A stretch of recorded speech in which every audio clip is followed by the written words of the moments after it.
Buenas, bienvenidos a esta segunda entrega de este curso de posgrado. En esta oportunidad, esta charla es sobre el rol del tejido adiposo disfuncionante y su impacto en insulinoresistencia.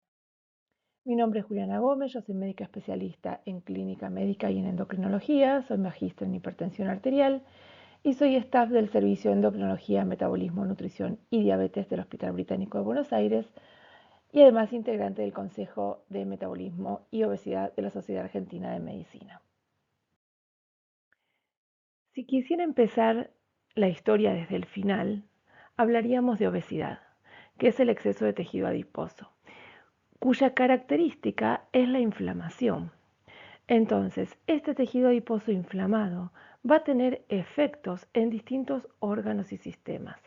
Y eso es justamente de lo que vamos a hablar. Entonces, la punta del ovillo de este tejido adiposo inflamado y posterior insulinoresistencia es el adipocito, que es la unidad funcional del tejido adiposo.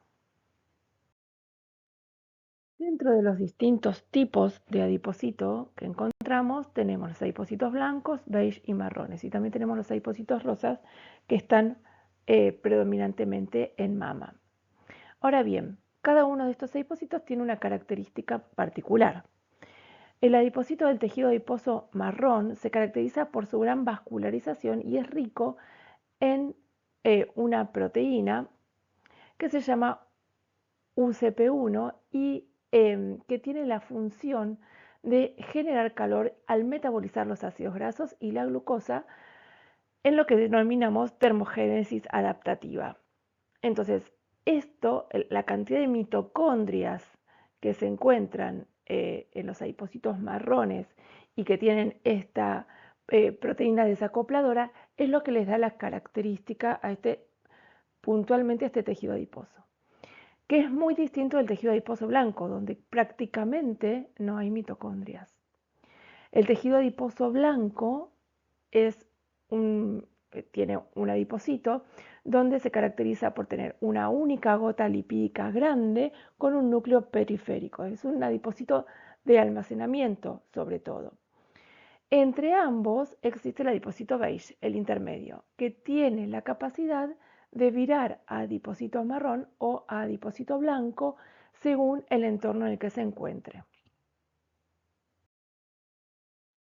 Es este tejido adiposo blanco el que nos va a ocupar la charla de hoy y como ustedes bien saben, desde hace mucho tiempo ya se conoce que es un órgano endocrino y no solamente un órgano de almacenamiento.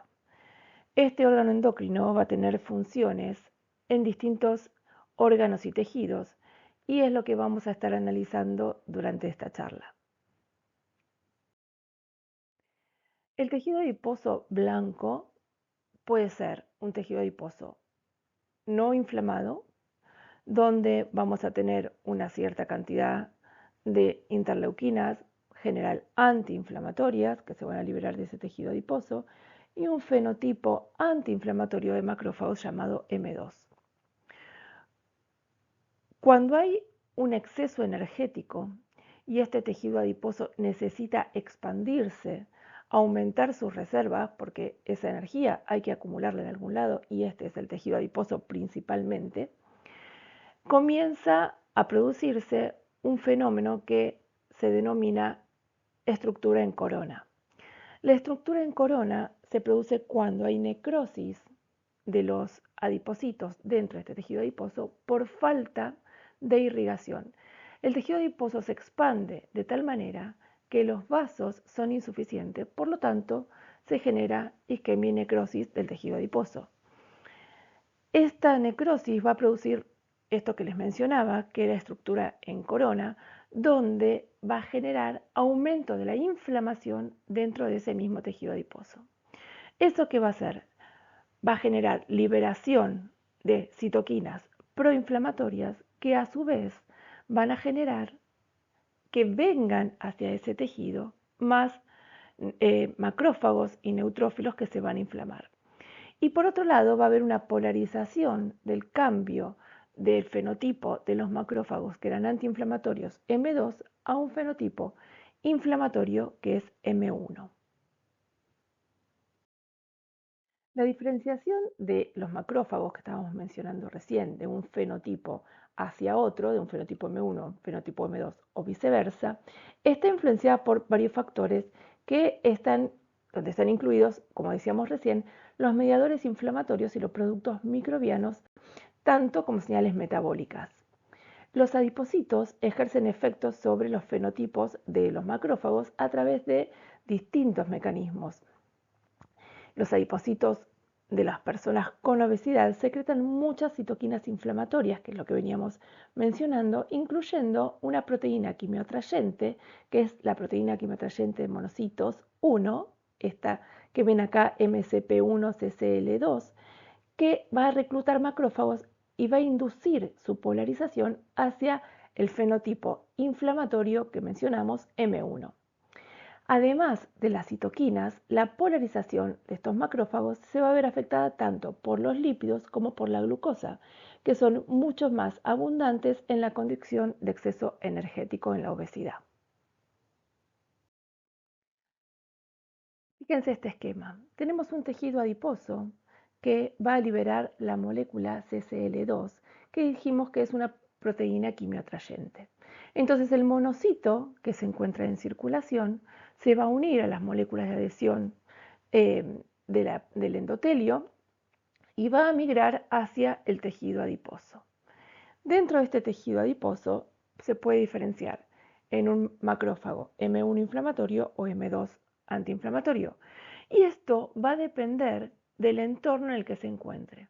Como tenemos un tejido adiposo donde se produjo necrosis de este tejido, de estos adipocitos, y se liberaron citoquinas inflamatorias que van a influir sobre este monocito va a tener la capacidad de migrar al fenotipo M1, que es inflamatorio, y así perpetuar el proceso inflamatorio del tejido adiposo.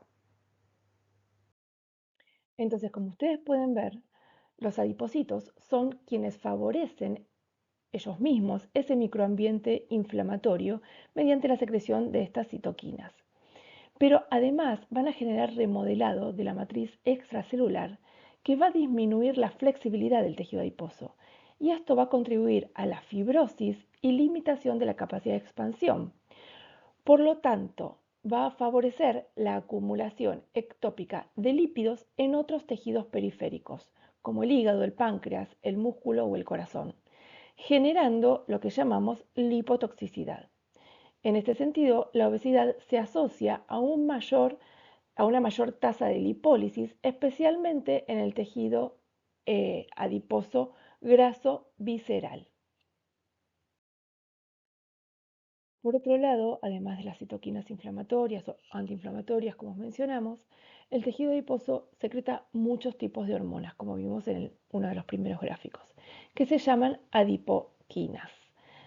Dentro de estas adipoquinas tenemos la adiponectina, que es una proteína específica de los adipocitos que juega un papel fundamental en el desarrollo a la resistencia a la insulina y a la aterosclerosis.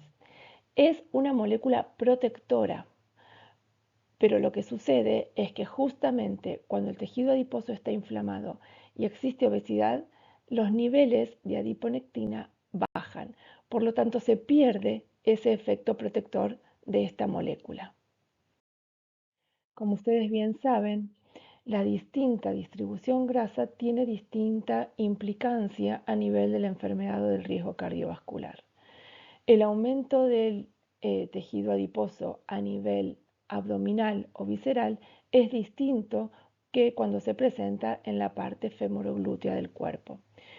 El tejido adiposo a nivel abdominal tiene alta correlación con el tejido adiposo a nivel visceral.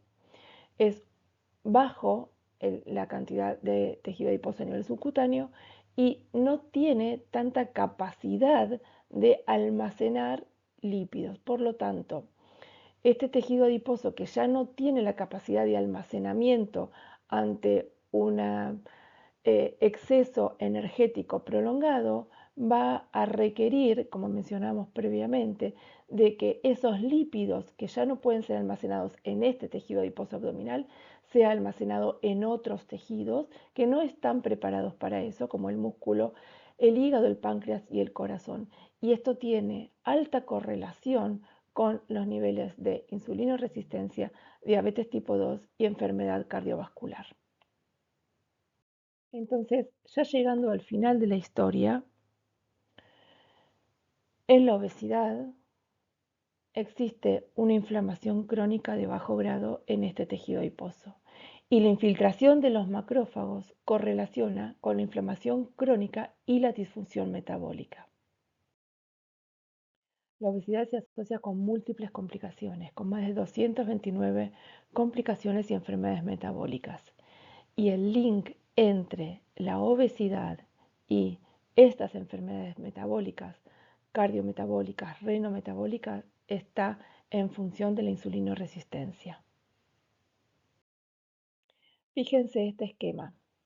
Acá tenemos el receptor de insulina, que es un receptor transmembrana, que en condiciones normales la insulina se une, se genera una cascada de fosforilación que genera que el GLUT4 que está en el citosol de la célula migre hacia la membrana celular, se abra y pueda captar la glucosa circulante, entrando así la glucosa dentro de la célula y no estando en circulación. Ahora bien, dentro en esa misma membrana también está el receptor de citoquinas y como dijimos, el tejido adiposo libera muchas citoquinas proinflamatorias. Estas citoquinas proinflamatorias, al unirse a su receptor, también generan una cascada de fosforilación distinta, pero que va a interferir en la cascada de fosforilación del receptor de insulina, impidiendo de esta manera que llegue la señal al GLUT4 para que pueda llegar a la membrana celular y captar la glucosa. Es así como va a haber mayor glucosa a nivel plasmático, vamos a tener una glucemia alterada en ayunas, en principio, y esto va a generar que se libere mayor cantidad de insulina para poder guardar esa glucosa dentro de las células.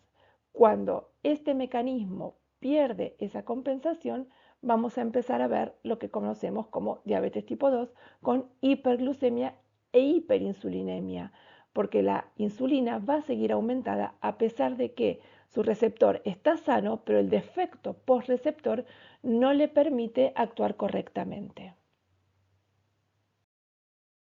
Y ahora sí, finalizando, quiero dejarles esta imagen para recordarles que brindar un enfoque centrado en la adiposopatía y en la obesidad como causa raíz del resto de las complicaciones que generan estas patologías es donde tenemos que poner el foco para evitar las enfermedades metabólicas asociadas a esta entidad.